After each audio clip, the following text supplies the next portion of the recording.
in one device. It means you can have 7 devices in one device. First, general search system. Second, small target search system. Third, high depth search system. 4, mineral soil search system. 5, smart scan system. 6, custom search system. 7, pointer system.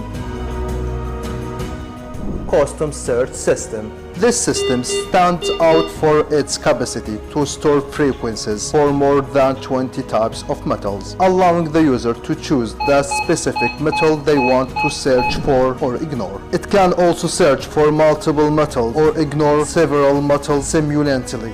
An example, hide all saving icons, then pass a piece of raw gold. The saving icon representing raw gold will light up in green.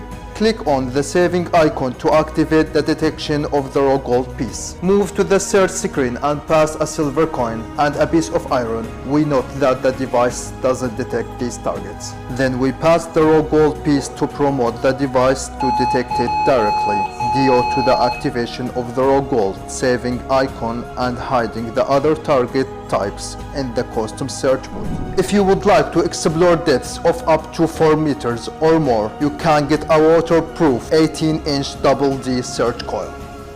Thanks for your high confidence in UIG Detectors products.